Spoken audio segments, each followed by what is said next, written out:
how does a game go from 1.5 million concurrent viewers on Twitch right back down to below 10k the very next day? I mean, come on, you probably know the reason. The answer is drops. The first Overwatch 2 PvP beta, short as this, has provided a whole roller coaster of emotions for all sorts of players and viewers. Among the many successes it can celebrate with its core player base, there's still a long way to go until Overwatch has a proper chance of sitting at the top once more. For this video, I decided to take a look at both sides of that coin, what went really well for Blizzard and what was definitely a step in the wrong direction. How come the opinions of content creators vary so much of that from the rest of the player base, and what kinds of impressions do new and returning players have of the sequel? We're gonna talk about that and more after a quick message from our sponsor, Surfshark VPN. If you're anything like me and you're consuming media on the internet, chances are that you never get to see the whole picture. What do I mean by that? Region locking. While some services are gracious enough to tell me when the show is not available in my country, others might just never present any of those in the first place just because of where I live. And that sucks. If I pay for a Crunchyroll or Netflix subscription, then I want to get my money's worth, and that includes content that they don't want me to see. Introducing Surfshark VPN, a piece of software so incredibly straightforward that even I can use it. All it takes is a couple of clicks and suddenly all these streaming platforms believe that I am from somewhere else. Of course, a VPN can do more than just allowing you to watch incredibly mediocre shows like Attack on Titan. Anywhere from making use of regional pricing to security benefits, chances are that you can find use in a VPN. And the cherry on top, you can save a staggering 83% on your subscription and get 3 extra months for free simply by using my link in the description below and using my promo code Terios. So what are you waiting for? Check out the link below and create a more open internet for yourself today. Thanks to Surfshark VPN for sponsoring this video, and now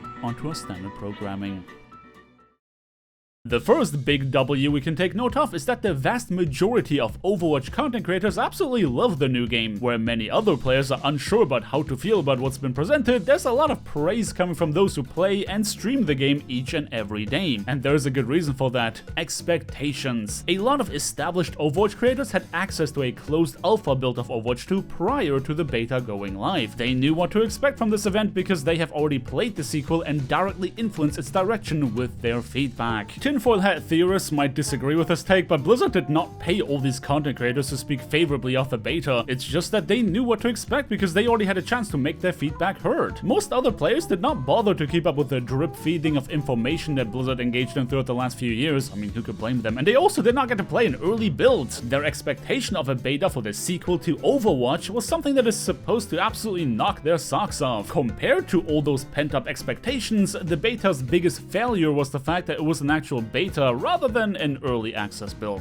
You know how we always complain when companies have beta phases for their games going live several weeks before the launch date of that title? Clearly it is not meant to actually gather feedback because there's no time left to implement it. Overwatch 2, on the contrary, only showed a small portion of what the final game is going to offer because they wanted targeted feedback at a few select portions of the game in progress. The 5v5 format, the new hero sojourn, and only some of all the maps that we even already know exist but didn't get to play. Maybe players would have been more forgiving if these plans were laid out as part of their marketing push for the beta, rather than in a blog post following its launch where they address those unmet expectations. Blog posts like that are absolutely fantastic for core Overwatch players like me who really want to be kept in the loop about where the game is headed, but come off as lazy excuses to those who don't. If the industry conditioned us to believe that beta releases are used for marketing pushes more than anything else, then Blizzard making this a bona fide beta for the sake of testing is gonna be the biggest failure in the eyes of the casual audience. Let's not kid ourselves, 1.5 million people being interested enough in the Overwatch IP to watch 4 hours of a livestream is a really big deal. It shows how much potential there's left on the table and how much goodwill Blizzard has squandered by leaving Overwatch 1 to die. How many of these 1.5 million people are going to come back when the beta gets updated with new content? It's hard to say because a casual audience tends to lose interest a lot faster than your core player base. The question remains how much goodwill has been squandered by under-delivering on the first beta wave for an audience that has years of pent-up demand for change and new content. But I mean, I was not invited to play the alpha and I still really enjoy Overwatch 2, so is there more to it than just expectation management? Something that I consider genius is the fact that Blizzard has made very significant changes to the core gameplay of Overwatch that longtime players such as myself really enjoy, while still looking like the same game to people who only play it casually. I'm talking about those players who engaged with the IP when the game was new but have not touched it in a few few years. You see a lot of those players and even some content creators talk about how it just looks like more Overwatch, and I mean,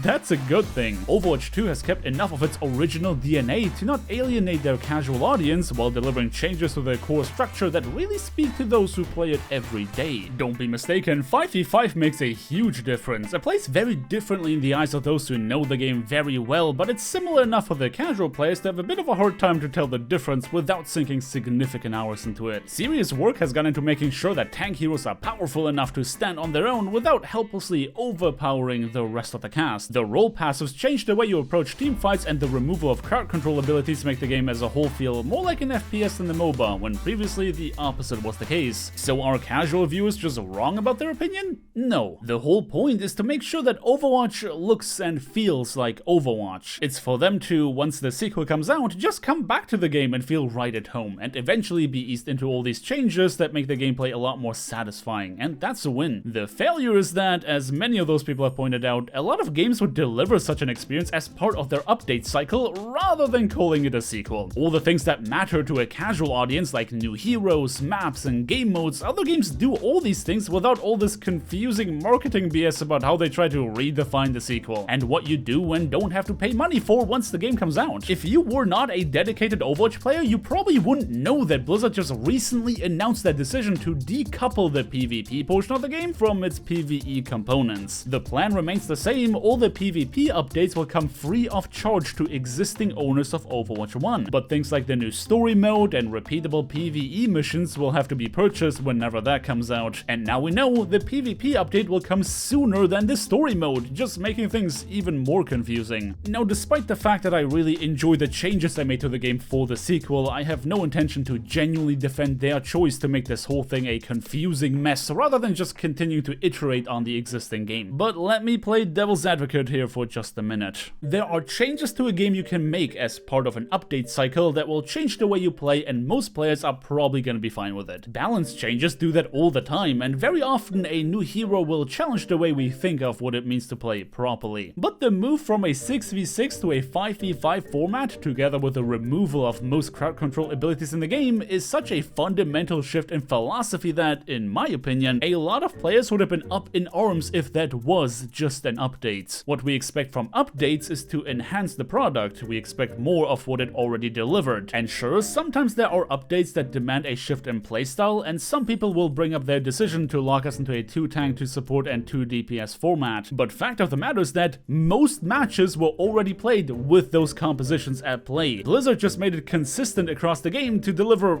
well, a more consistent experience. And that is still a change that people were up in arms about. 5v5, on the contrary, demands such a big change in how you negotiate space, cover, and objectives that many players would and do find that whiplash-inducing. I think most of us can agree that sequels are supposed to deliver something we feel at home with if we played the previous game, but still iterate on that formula to make it feel fresh and new. Well, that's Overwatch 2 and 5v5 for you. The heroes you play feel similar enough, though many of them have been changed, but the way you engage with the game, its maps and objectives, is almost entirely different. So different, in fact, that this being an update could have caused an uproar, whereas for a sequel, that is very much expected. Again, I'm just trying to play devil's advocate here because I think there is a case to be made for that in isolation, but in no way do I believe that this should have occurred at the cost of the current game's update cycle. The success is that they delivered something worthy of being called a sequel, but the failure is that they did so at the cost of many players' goodwill. Many fans of Overwatch, me included, absolutely love the beta, but for those outside of that sphere, they are yet to be convinced. In a way, it really feels like this first beta wave was meant for longtime fans who have stuck with the game throughout the years despite its lack of content, providing meaningful changes that matter a lot to us. But to those who rightfully left the game behind when Blizzard abandoned it, there just aren't enough big, new, obvious, shiny things to make them feel like it's worthwhile. And if that was their intention, then they definitely did not communicate that well enough, because those people were very disappointed. And please, for the love of all that is good in this world, add the freaking replay feature in the next beta so I can actually make my usual content again. I don't want to do these discussion videos anymore. But this is it for me here today. Don't forget to drop me a like on your way out if you enjoyed this video, subscribe if you want to see more, and if you are still uncertain about what you do and don't have to pay for an Overwatch 2, feel free to check out my video covering exactly that. It is a bit older, so it does not include the entire breadth of content shown off in the beta, though the premise still holds. But until then, thank you guys so much for watching, and until next time.